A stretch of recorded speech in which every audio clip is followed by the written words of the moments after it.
Good evening, ladies and gentlemen, and welcome to yet another exciting edition on our program, Mountain Echoes. Today, we shall be looking at this very important topic which concerns the church. And of course, the church is you and I. The church is not of the bishop or the priest or the deacons. It involves everybody, the lay faithful, the priest, the deacons, the bishop. And today, we shall be looking at this topic, understanding what the pastoral council is all about, its composition and function. Understanding what the pastoral council is all about, its composition and function. Of course, we cannot be talking about the pastoral life of the diocese without getting maybe one-on-one with the pastoral director of the Diocese of Boya. We have Father Teofil Seka. Father, good evening and welcome. Thank you. Yes, when people see you, they see pastoral in you. So you're going to tell them about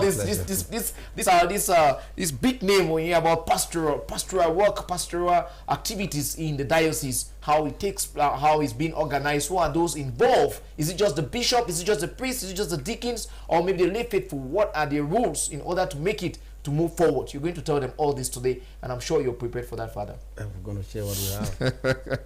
And since like we'll be hearing from Father Teofil that this whole work responsibility lies on the head of the bishop, priest, deacons, and the lay faithful, we have the vicar for laity with us, Father Michael Abecha. Father, you're welcome and good evening. Thank you so much. Thank you very much. Yeah, you're welcome.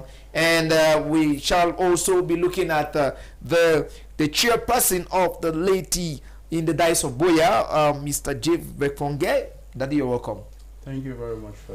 Yeah, many persons see you on maybe during occasions with the bishop in the co-cathedral, giving nice speeches, and today they want to get those other persons who cannot maybe have the opportunity to be there for some of those occasions. I'm sure today too they'll have that opportunity to hear you talk, one-on-one on this very important aspect of the church, the pastoral life of the church. Thank you. Yeah, so we begin right away with Father Teofil himself. Since this year, we cannot begin this activity without getting back to him, who is the father of this particular program. And we look at this. We are told that the council, or the pastoral council, is to promote the church's mission to live and to communicate the love and values of Christ in the world. And so we begin right away with you, Father. What is the pastoral council? Is it different from, the Boya council and the rest of those kind of things?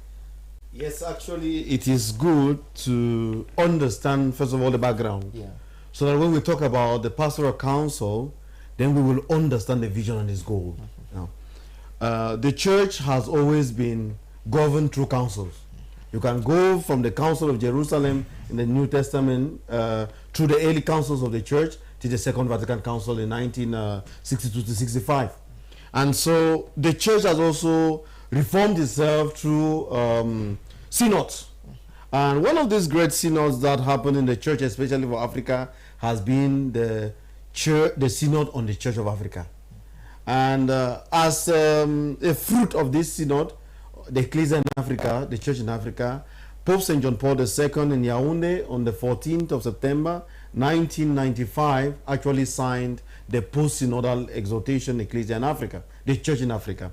And so the bishops of the province, of the ecclesiastical province of Bamenda, took on the fruits of this synod and said, but how do we implement this vision of the church for Africa?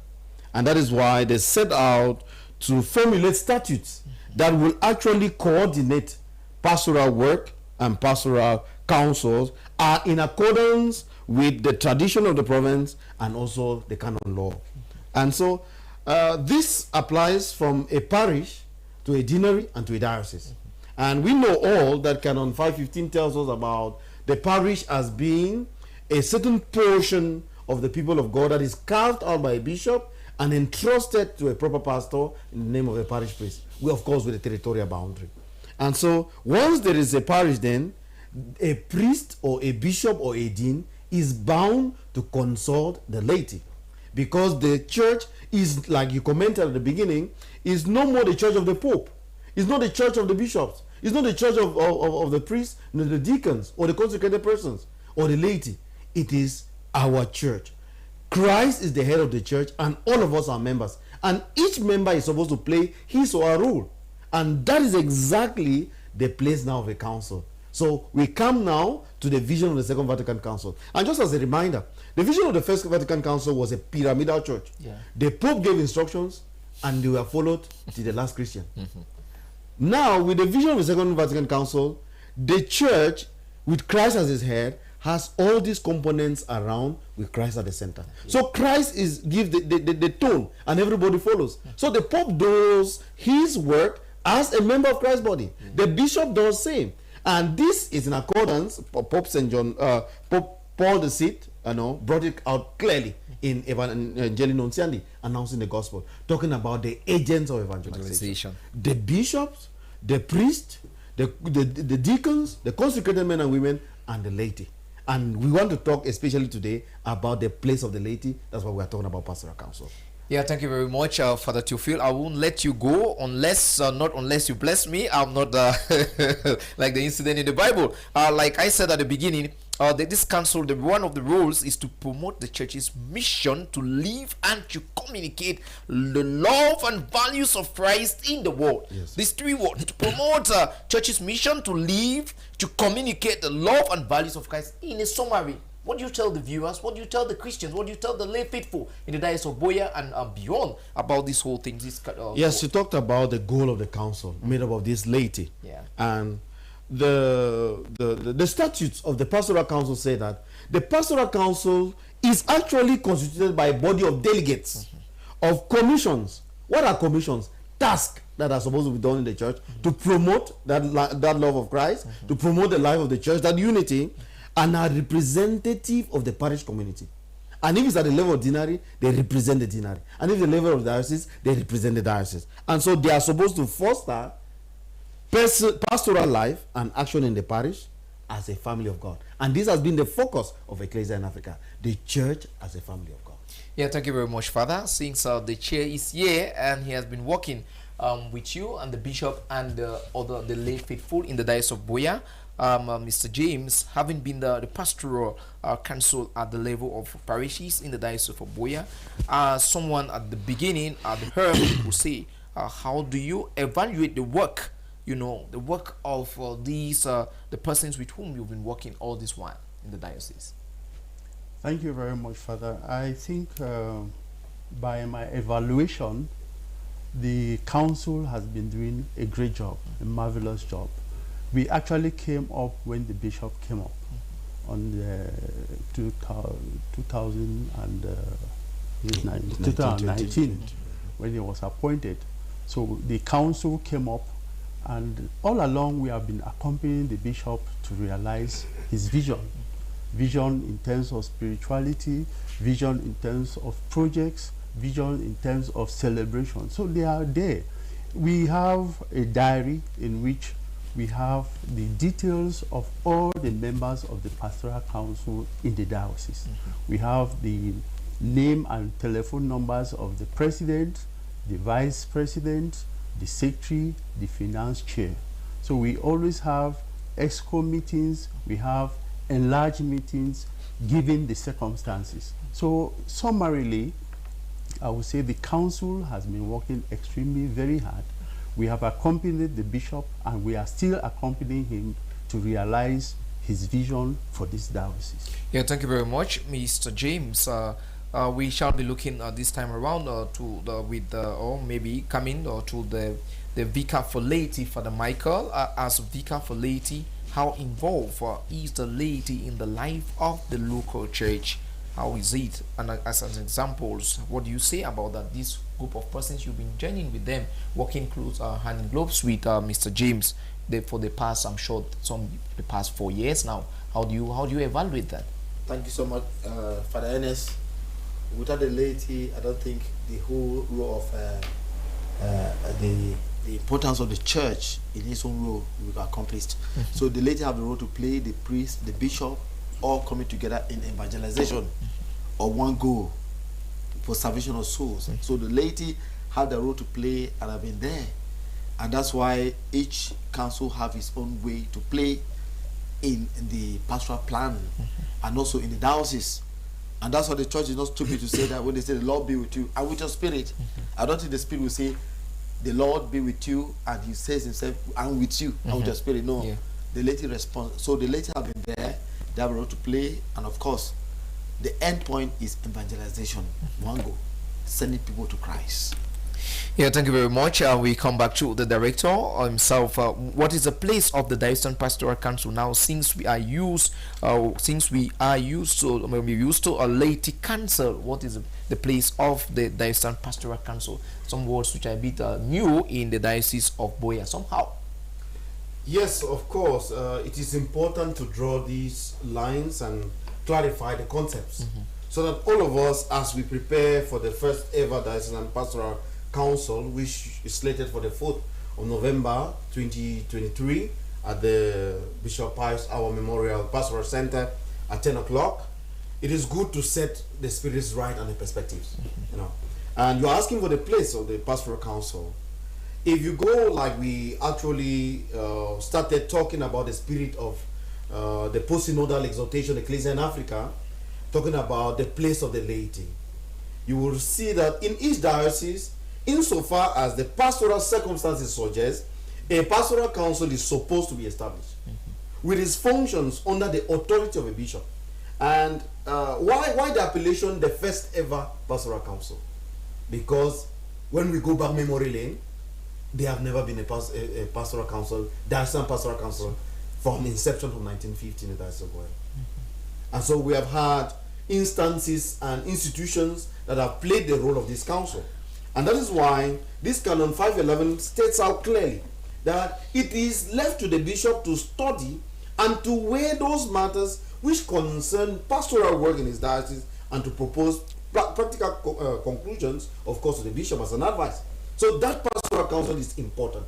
And like Mr. James Ivonge said, in the diocese we have had a laity council.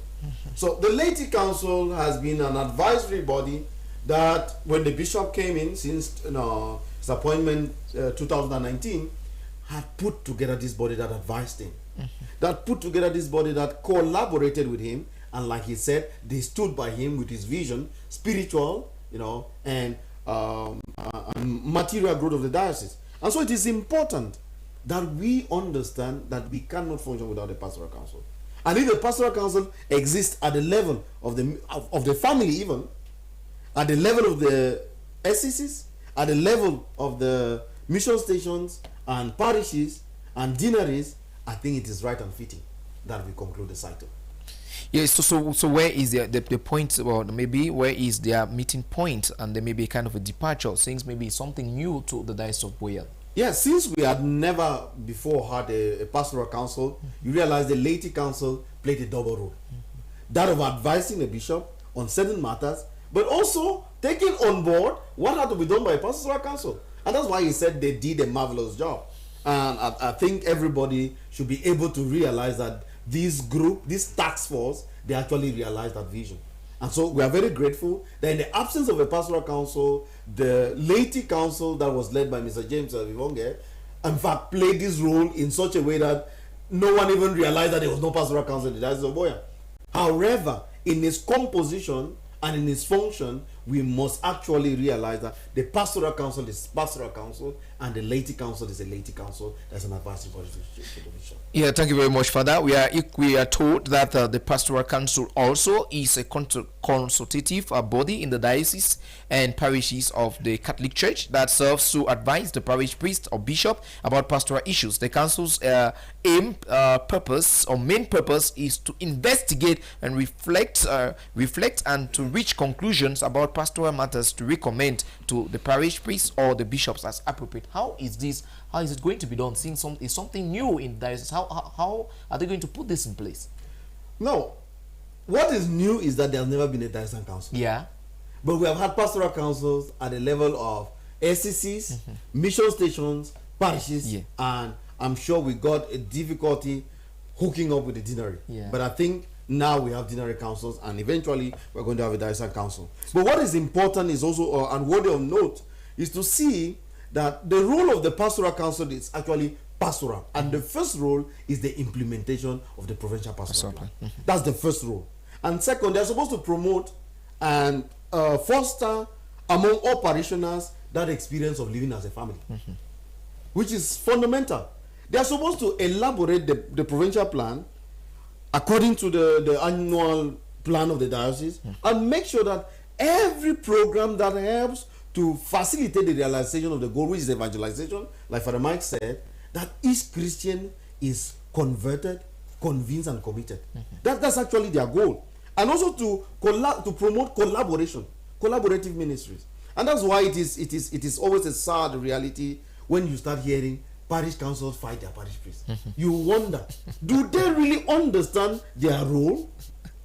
Because these are people who and it may be vice versa also, because Mr. Befonge, I'm sure maybe your yes as a Christian, and I so boy, it cannot just be, or maybe pastoral council members fighting their priests. Maybe the priests also may be fighting the pastoral council members. We don't know. It may be vice versa. No, but if we are talking about them being a consultative body, there is no way a subordinate can be able, or I can say the president or the overseer can be able to fight the subordinate, except that they don't understand rules.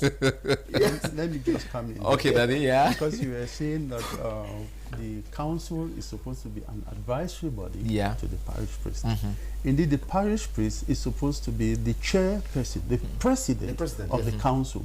So the parish pastoral chairperson cannot convene the meeting without the consent of the parish priest. I mean, we should declare these things very clearly. Then within the constitution of the council, you have the elected members and you have the appointed members. The appointed members is what you call the formation team leaders. It means that the parish priest could go through his church and discover that this person, even though not elected, I can get this person as an advisory person. Before a parish pastoral council, you could call them, the formation team, ask them, this is what I have in mind. How would you advise me? How can I go about it? They will tell the parish priest what they think. They will suggest, they will advise. Now they go to the parish pastoral council. This issue is brought up. If it is a matter which would require a debate, probably show of hand, a vote. Now at this point, the formation team leaders are not supposed to vote. It is the elected members who vote. So we have to define these things very clearly. And like Father said, before now, the issue of diocesan pastoral council, laity council, has been a little bit, nobody hears about diocesan pastoral council. Everybody knows better of a laity council. Laity council. I would say yes, when I think in 2020, there was an enlarged meeting. And in that enlarged meeting, they had to vote for the chairperson of the laity council. Election, universal suffrage. So at that point, that the laity council was voted, I want to use the word voted, electoral, universal suffrage. You realize now that they were playing a dual role, diocesan council and laity council. Get the point? Laity, actually, when we go, maybe Father will tell us with time, they have a way of coming up. The bishop can use his discretion and say, okay, these are my laity council members. So the summary of it all is that before now, the laity council was overburdened by carrying the duties of the diocesan pastoral council and that of the laity council. So now that it is coming, I'm sure I'll have some beliefs. Anyway, thank you, Daddy. Before you, I think yes, Father. I differ in my own maybe explanation or worry. Like the laity, most of the time they don't know how to play that role. But I thank the bishop so much that try not to differentiate between from the ACC, the council, parish, deanery, and then the diocese. I think every of them should know what to say, how to say it. Because at times the laity feel that maybe they overshadow the priest in doing his work, which is not correct. The priest is appointed by the bishop to run the parish, and then now I think the laity should take that responsibility to hear from the priest too, to bring peace listening to the priest, to the priest means that to bring peace, and also what is just saying. And when the laity understand their role, all the people writing letters to the bishop, trying to claim their right, it's not coming clear, because what is your role? Yeah, as a laity, you need to know you have your barrier. Your barrier, and your boundary. The priest is answerable to the bishop, not to the laity. The laity understand that role. Anyway, Father, we'll be coming to that. We go back to Mr. James Wefonge. So, like, since you talked about some persons who are constituted in this Diocesan Pastoral Council, so who are those members who are constituted in the Diocesan Pastoral Council? Diocesan Pastoral Council, indeed, it starts from the LCCs. Yeah. Commissions. They form delegates. Those delegates, they go up to the mission stations, to the parishes. From the parishes, those delegates again are selected, elected, and they move up to the deanery level. Yeah. So all the parishes within that deanery are represented there at that council, at the deanery council. Yeah. Now the deanery council will move up to the level of the diocese. So all the deaneries, the 7 deaneries, will assemble on that day, on the 4th, and then at this point now they will constitute a council. That is when you see this is the diocesan council. So is there a possibility for somebody who has not been elected in any of those, maybe either in the mission station or in the parish, the mission station, or maybe in the parish or the deanery, to find him or herself? So at the diocesan level? By the new dispensation, no. Indeed, like I said, when we came up, it was universal suffrage. Now it is a college. It means they move up at this point, it is a college. It's not everybody who comes. There are those persons who represent the deanery who come now and constitute that college. And it's from that college that they elect the council of the diocese. Okay, thank you very much. Since Father is a Father, is there maybe a kind of maybe I'll call it a privilege given to maybe 1 or 2 persons whom the bishop in his own discretion, or maybe the dean could say, maybe, my lord, this papa or this mama, I think is very instrumental, though he or she was not elected, maybe in the parish or maybe in the deanery level, but I think can do something as far as the diocese is concerned. Is there any maybe any probability for that, or maybe a chance for that? Yes, I always say that the pastoral plan is very dynamic. And the spirit of the pastoral plan has nothing less as goal than to form this community that is the family of God. And if we are talking about representativity, then it is possible that after the elections, I mean those who represent the community, there are still those people who, for one reason or another, might never pass through the ballot box, but they are instrumental. And their contributions remain very, very indispensable. And the pastoral plan actually gives that possibility for them to be appointed. And so we can talk about a 75-25, 80-20 percentage. So 80% should be elected, but the pastor, starting from the parish priest to the dean, to the bishop, has this largesse to appoint these 20% that will make up the council. And so it is not only about election. Yes, there is the pastoral plan, but there's also the spirit of the pastoral plan, which is that we work together as a family of God. And so it is possible that those people who are instrumental, who for one reason or another did not pass through the ballot box, can still contribute, because the pastoral plan actually says 2 members can be co-opted by the parish priest if necessary, which means even more depending on the percentage of the necessity. So it is always possible to have everybody contribute. It's always very possible. Yes, Father, you talked about everything, but it is something that has been existing in the ecclesiastical province of Bamenda. This implementation of the provincial pastoral plan, it seems as like maybe someone would term it like a snail in the diocese of Boya, moving slowly but surely. What do you think are some of those maybe difficulties that maybe that kind of a barrier or potholes that have been maybe giving this movement this pace of the snails, the snail of this diocese, as far as the provincial pastoral plan is concerned? Yeah, the first thing I would like to mention here is that we are talking about the signing of this post-synodal apostolic exhortation, Ecclesia in Africa, in 1995. And I bet you can check out through the ecclesiastical provinces that we have in Cameroon. The ecclesiastical province of Bamenda has gone a long way to implement the proposals of that synod. And so the Diocese of Boya has been part of this. In fact, the mother diocese, but like you say, did not take on board this indication and this way of being church. And recently, I think in the province we were last, but like it is said, the problem is not how fast you go, slowly but surely. And I am sure, like you say, what has contributed to this slow movement? The first is the mutation level of the diocese. You realize that the then Boya diocese was still present day Kumba. And I bet you, like a mother, once you start to give birth, energy finishes. That enthusiasm, whereas your children are able to take on board those values that they even learn from you. And so I want to believe that the diocese has gone through a mutation struggle, which is normal in life. One, so gave birth to Bamenda, gave birth to Kumbo, gave birth to Mamfe, gave birth to present day Kumba diocese.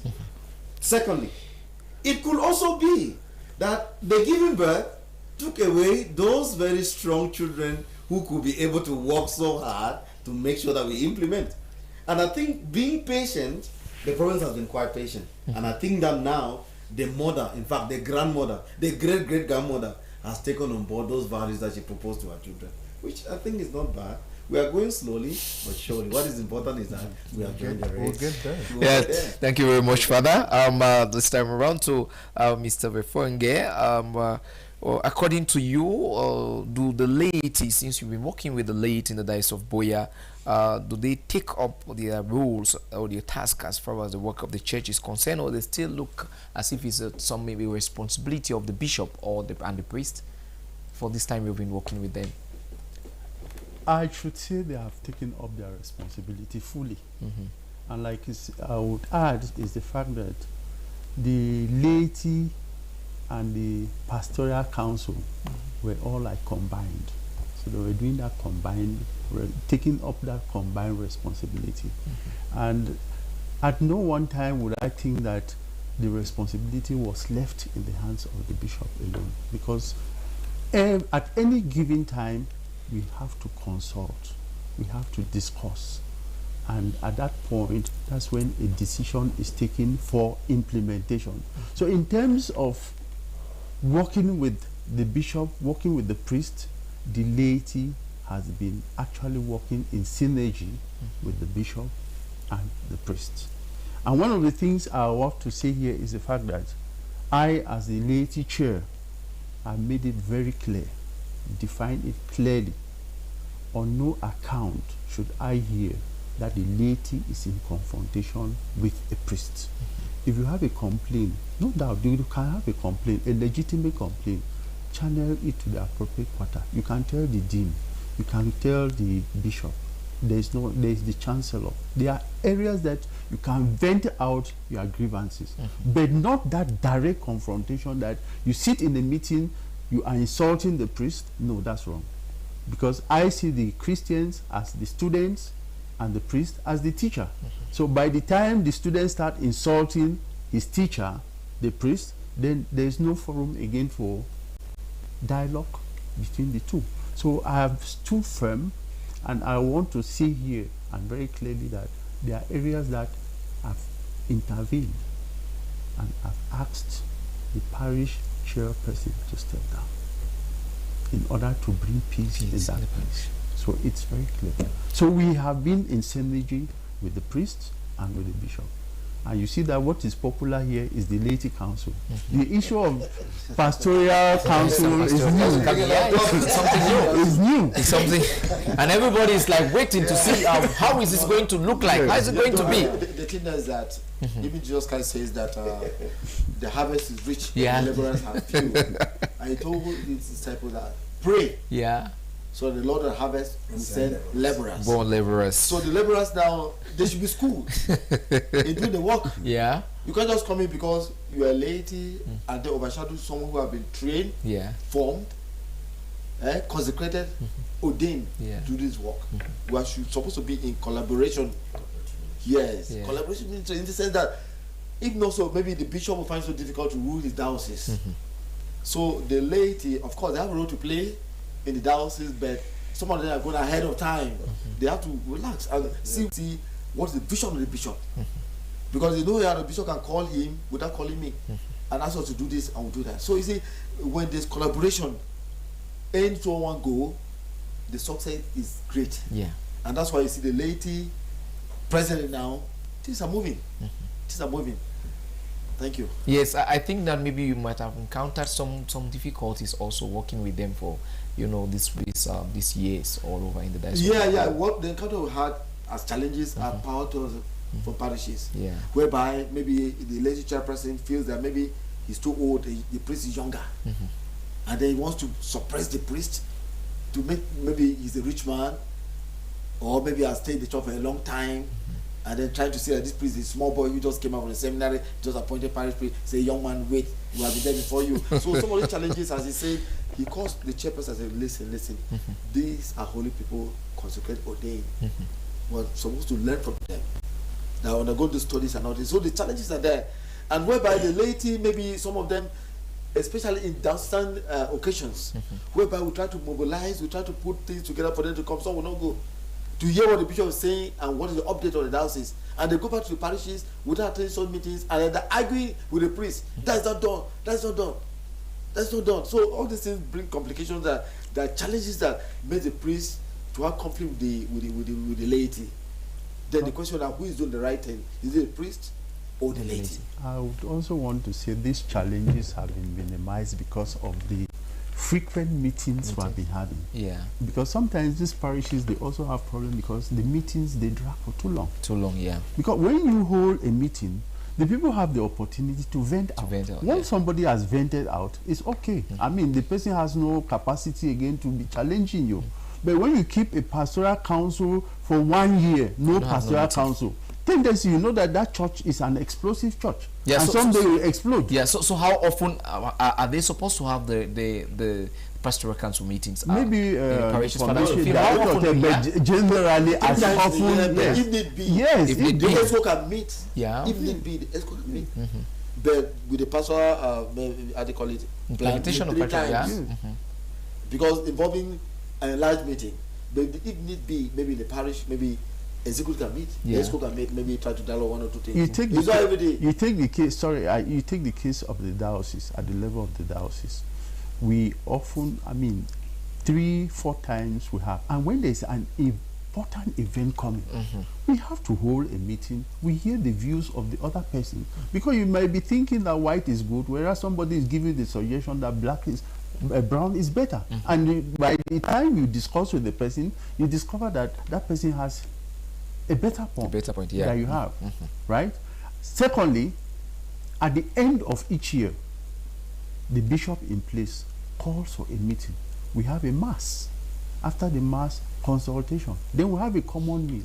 What else again? How do you think that those type of people can become explosive? So the tendency is there should be constant consultation. And in our meeting, I, as the chairperson, I tell them clearly, it is good to work in harmony with your parish priest. I'm not saying that some parish priests may not derail, but it should not be an open confrontation. I'm a father of a house. I may make errors, but it does not give the latitude for my child to rise above me. I think that's the... Maybe I told me before that I had something to add. Yes, I think it is good, like Mr. James Gonge said, the tendency to postpone meetings is one of the fundamental problems. And like he said, the pastoral plan gives the latitude to have at least 4 meetings, which means after 3 months, you have the immediate parish council and then you have the extended. Because with the immediate parish councils, there's planning for implementing. Who are those who are going to be implementing? The presidents and the secretaries of SCCs, the presidents and secretaries of apostolic groups, the presidents and secretaries of... So you can get all of commissions. Once they come for the enlarged, they are informed. If there are difficulties, they clarify. And if they have projects, then the parish council clarifies that. And I think it's a good opportunity to be able to say, let us have as many meetings as possible. And like Father Mike said, this doesn't stop the year with 4 meetings. Extraordinary meetings can always come up, depending on what is at stake. And I think the more people meet, the more problems are solved.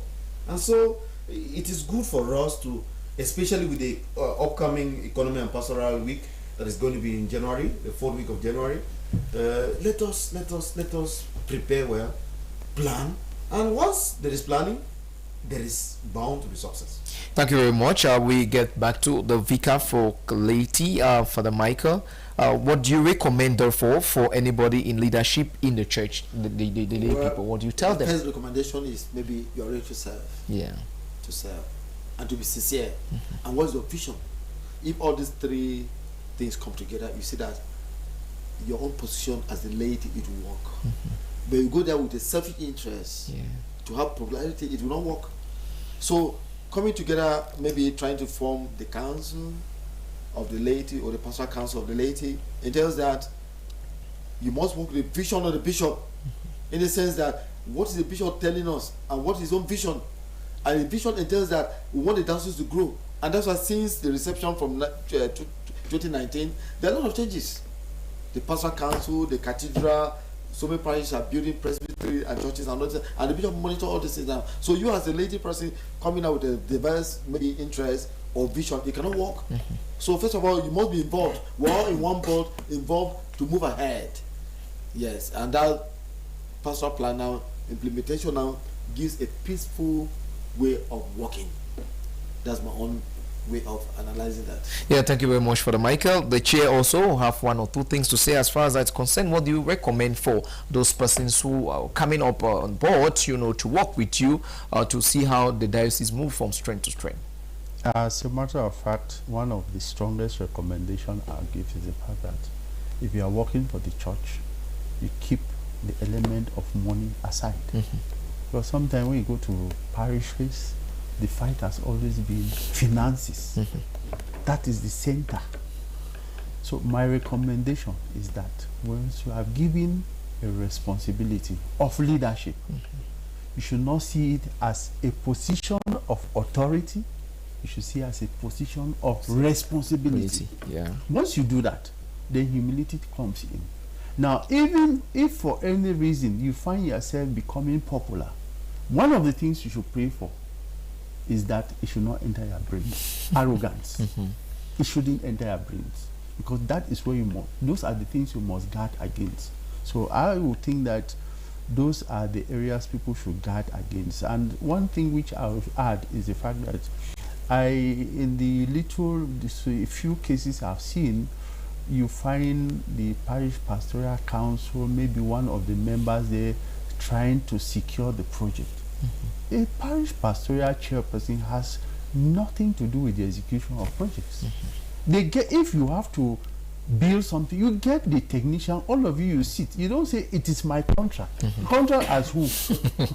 So those are where those problems they come in.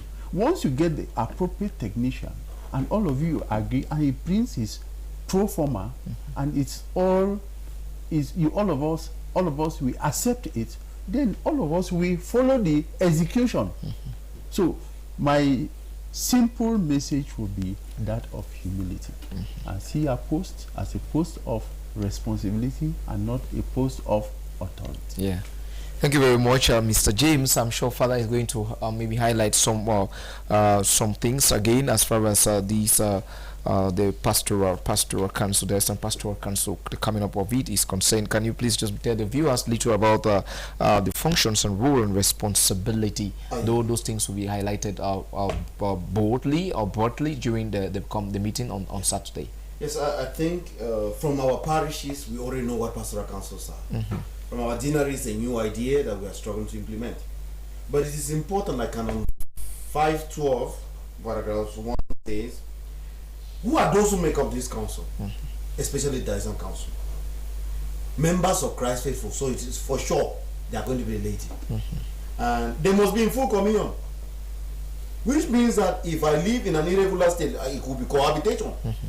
Which means that I could be in a polygamous marriage. I could be an apostate that I just come back and I'm not going to receive. There is no way I can be part of this council. Because I must first of all uphold the Catholic faith. So I must be baptized, I must be a communicant, and I must be confirmed. So one of the things that I'm going to be asking for those who are coming in you are going to show us proof before installation that all these things have been done.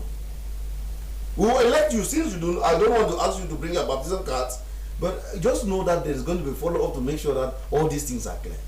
That's the first thing. Secondly, in communion with the church, which means with the vision of the bishop. So there is no way, like he said, you are going to work with someone who will openly oppose. It doesn't make sense. And so we must be able to buy the vision of the church through the bishop, through the priest, and members of consecrated life, as well as Christ-like faithful. So those who are coming there must epitomize this humility, this collaborative spirit, and selfless service to the church. In our own determination, we will be able, but as determined by the bishop, we shall follow the indication and the pastoral plan. Yes, Father, since we are preparing for the the pastoral diocese and pastoral council program, which will be coming up on Saturday, like some persons out there will think, or is there any possibility for maybe a kind of a pre-arrangement from maybe members of a particular deanery to see that maybe they get their persons being up there at the diocesan level, maybe for their own personal or selfish interest? Well, what is important is that we are going to go through secret balloting. So the Holy Spirit for sure will work with people's pens and their hearts. So whether there's a pre-arranged matter or not, all is that we'll pray the Holy Spirit that the will of God should be done. But it is also important to realize that talking about the qualities of the persons we want to do the job is not also a bad idea. Because we have an erroneous understanding of campaign. We have an erroneous understanding of postulation.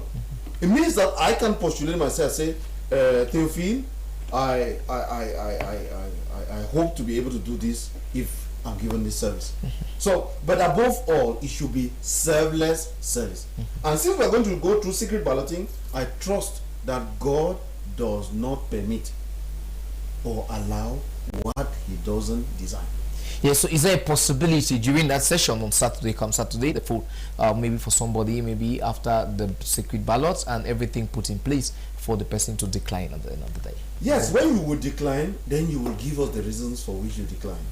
Because I've already said, must be baptized, communicant, and confirmed. So someone can be declining when in conscience he knows he's not confirmed. So I think there are all possibilities that are open, which means that after the election, the free will also is important. And that's why even in the church, before we hear Abemus Pam Pam, the person must give his response. Yes, I accept. And so this is going to be one of the fundamental things.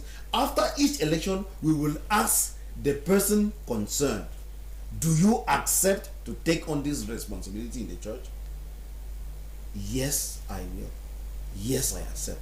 And then we move on. And so there's a possibility to decline. Okay, thank you very much, Father. We'll go to the vicar for laity. Are there some pre-arrangements which have been made already for the program come Saturday, the 4th of November, as the bishop puts his things together for the coming up with the diocesan pastoral council? Well, thank you so much, Father Ernest. As the year runs out down, we will see that all arrangements put in place, because along the line within the year, the bishop fixed masses first with all the teachers, with all the apostolic group and action group, with all services and all this, for the bishop to encounter them, then to encounter the bishop. That's already a pre-arrangement or planned by the bishop, so that you hear from them. And secondly, I thank the bishop for having the pastoral center, whereby at least we have access to the facilities of the diocese. We'll go there and then sit, and the program already been drawn, and all the things I have the program ready on what to do, who is to attend that election, not for the whole body, those to attend. So everything is in place. At the end, there's no meeting in the diocese that the bishop heard that would have, every time we have lunch, drinks and food, we arrange for that, the bishop give money for that, and that is done.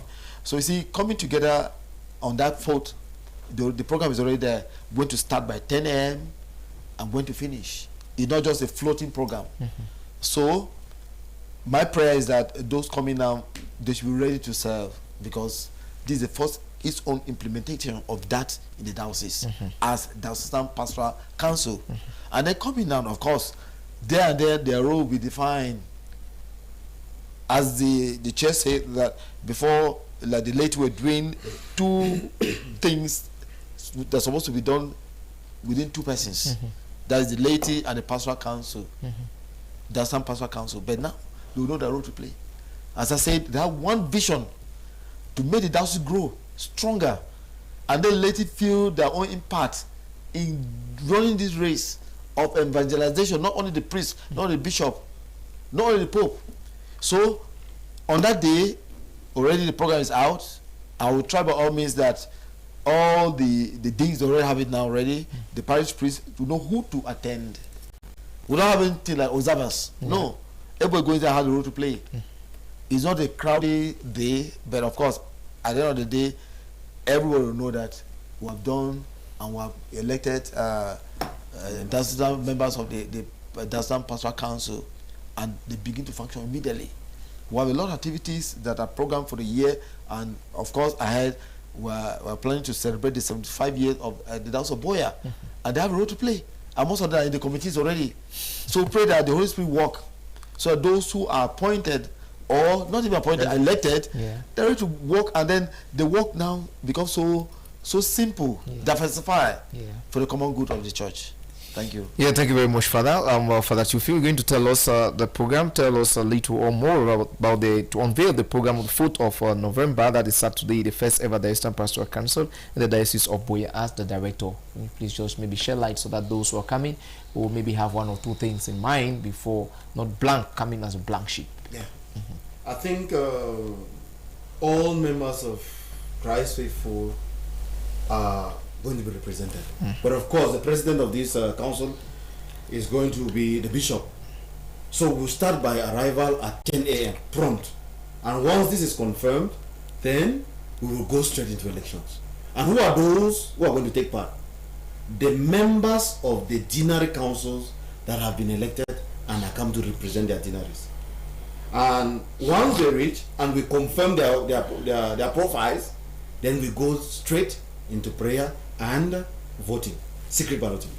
Immediately the council has been constituted, then the bishop will preside over the pastoral council. And of course, there's going to be the opening prayer, which is going to be using step 1 to 4 of the 7 steps, and which many Christians seem today to be forgetting that it is part and parcel of what brings us together, sharing the work. And I think the opening or the sharing will be around the scriptural passage, 1 Corinthians 3, verse 9 to verse 10, which is talking about we are co-workers.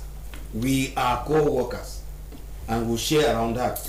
And then from there, of course, then we will have the welcome word from the bishop, and then we will go to the business of the day. Then the bishop will take upon the place as the president of that council and address the council. And when he addresses the council, then he will give place for talking about upcoming events. And I'm sure one of the elements should be Mr. James Vonge and Father Mike, who are going to talk about the upcoming events, about the launching of the benches, Thanksgiving masses, and what the laity needs to take back as they are for this council. Because that's exactly it. We gather, we plan, and we take back to the grassroots. And that's why we call it the pastoral council. And after that, we will have a word from the vicar of clergy, because it is the first time that we are constituting a council. So he should be able to tell us on the part of the clergy, are they going to collaborate or not? No, not. What is he pledging on their account? What is he advising the council? Maybe those areas where Father Mike was talking about fighting and I think maybe they will address. So that those who are taking it back, and after we also have the vicar for religious who will say something from the point of view of the religious. And then we will hear the first word from the newly elected chairperson of the Diocesan Pastoral Council. And then after that, we'll go direct to announcements, and then we'll tidy up announcements, and then we'll have concluding remarks by the president, of course, the bishop, and then there's going to be prayer, refreshment. I think the vicars, of course, bishop, and then departure. So it's a snappy program, and that's just for the. So I invite all the delegates. Make sure you are there. and pray the Holy Spirit to accompany you as you can, pledging to be selfless in your service. Yeah, thank you very much. So we take each and every one of us here has something to say. So that we begin with you. What is the expectation from the maybe the your expectation from this council, these persons who will be elected on Saturday? What the expectation from them? My expectation would be that they should work. They should be ready to work. Well, if you are coming there with a secondary motive, please keep that aside. You are coming, once you step into the shoes of the church, it's all about work. It's not about authority, it's responsibility. So my expectation would be that they should work. They should be in touch with the grassroots. That's my expectation. Are you not seeing, let me think a bit like someone who is from the village? Don't you think that there will be kind of maybe a rubbing of shoulders between those in the diocesan pastoral council and the laity committee? Definitely. I wouldn't want to say there are boundaries. When it comes to the church, really there are no boundaries. The important thing is, once you've set the goals, how do you attain those goals? The way you move and you attain the goal, that's what is important. So how do you intend to work with them? Because obviously it's a whole thing. It's the church. You know, you in one way or the other you have a kind of a meeting point. How do you intend to work with I don't see. Who are still coming? We are indeed. We'll just be working like we have been doing before. If there is an event, all of us will come together. Maybe where they play a greater role is when we have the pastoral week. So they take a greater responsibility. But if we have an event that is coming up in the diocese, all of us will sit together like we have been doing, and we see what is the vision of the diocese, the vision of the bishop, and what are the goals. Once it's attainable, it means all of us will have succeeded. It's not I. The church now is not I. The laity is something. If we are successful in something, I should not say the laity, I succeeded. All of us, we have succeeded.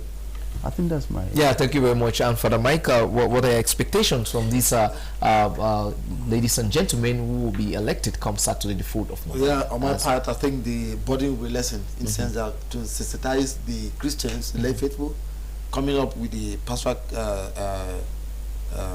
group in place, and then the laity, I think the message will go forth easy. And then the load that will have that maybe at times reach out is difficult, because I believe all the people who are going to be elected are coming from parishes and they're going to communicate one language with the laity. Thank you. So how do you intend to work with them, this new person? Because they may, in somehow, Father Tufi, I hope I'm not making a mistake, they may still go under your umbrella, the vicar for laity. These persons who are coming from parishes and the rest from different deaneries, they're under the canopy of the vicar for laity, assisted by the chair. So what are some of those things? The thing is that the bishop don't like conflicts, and he knows who to call at the political event. He knows who to call and who maybe he needs on maybe ideas or maybe understanding. So I don't think there will be any conflict or difficulty.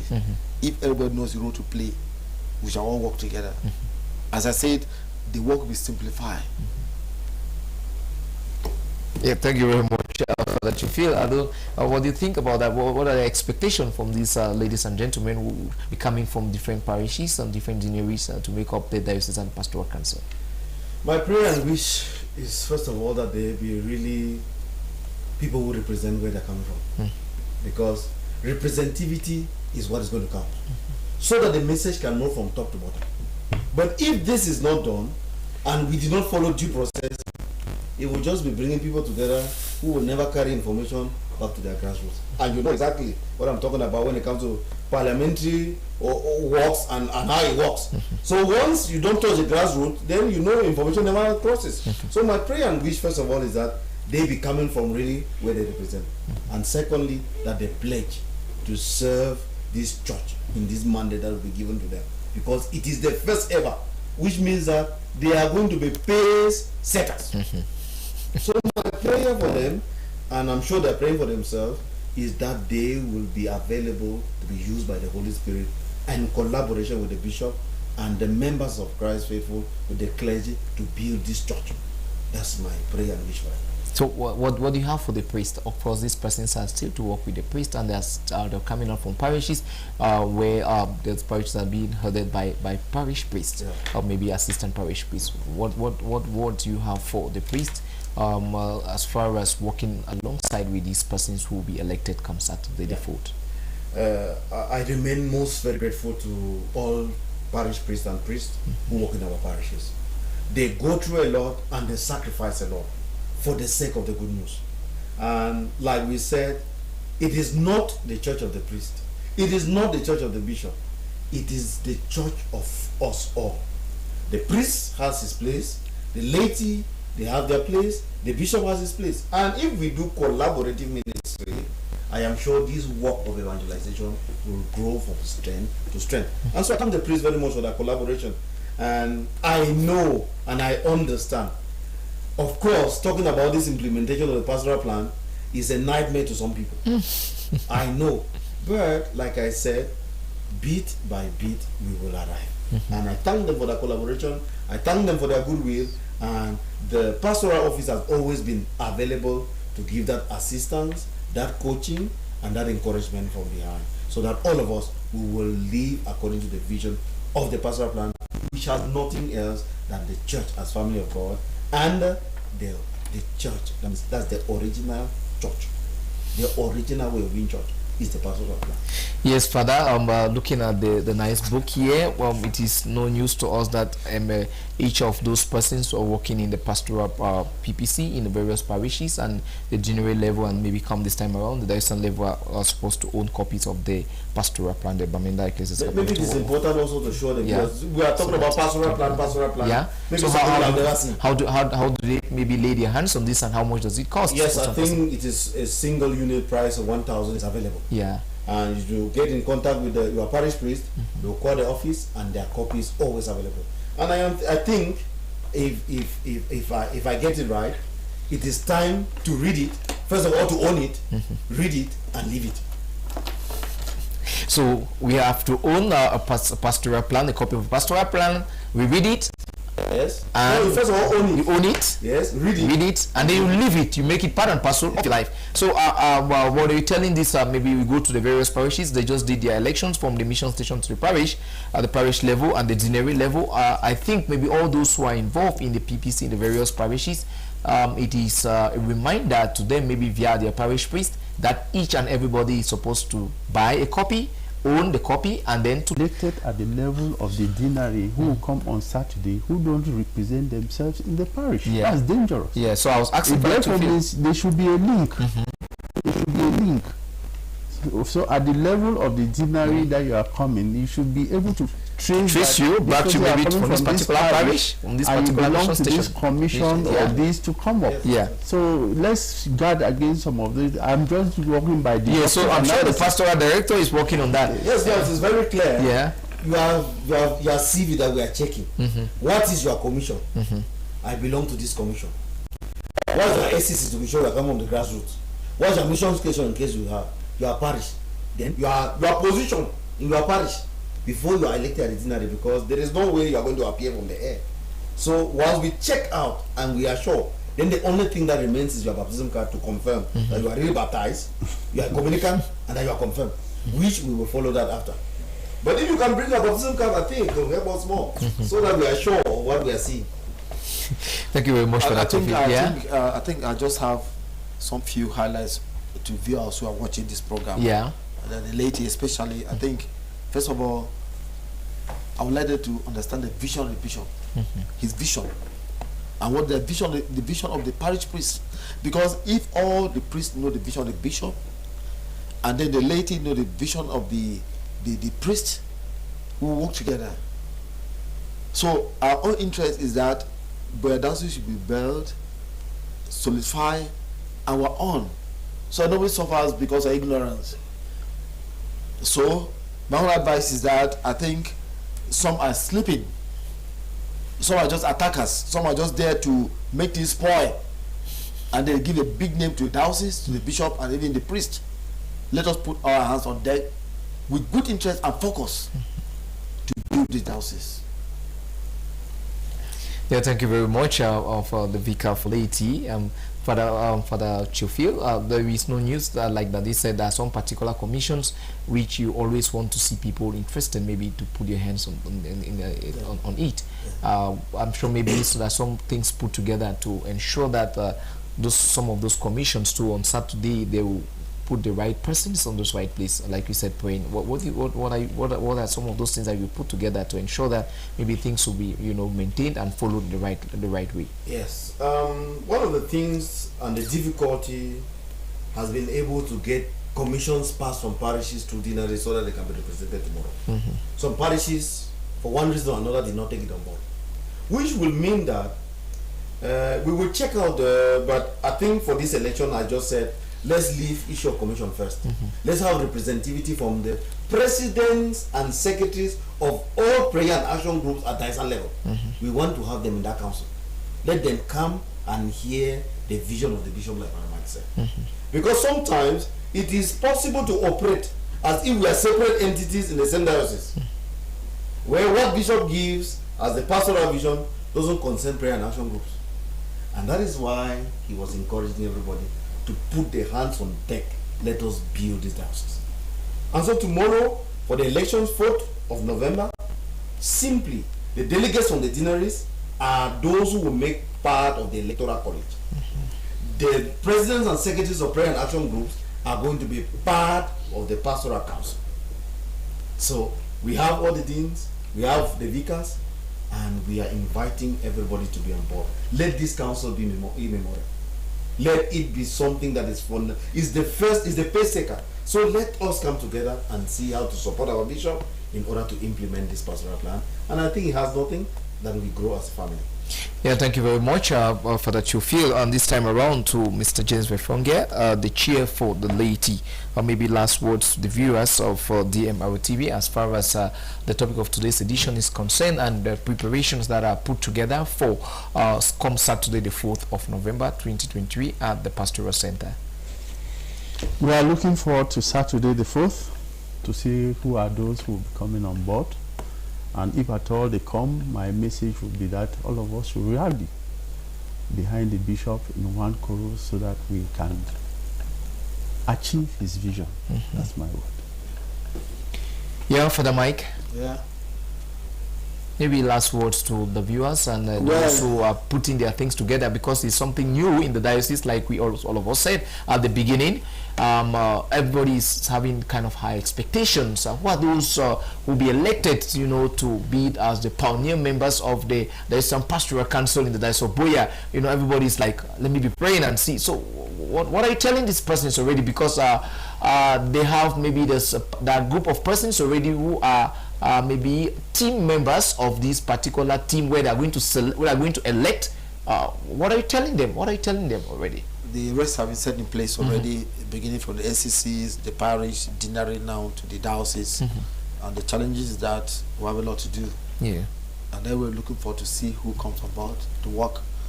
So with collaboration with them, with the laity, with the other parishes, and even the priests, we shall work together. Let there be no selfish interest. Service. Yes, Father Theophile, I'm sure you're going to have to say something related. Yeah. Service. Yes. In doubt, ask questions. Yeah. Consult. Things are not good. Don't just assume.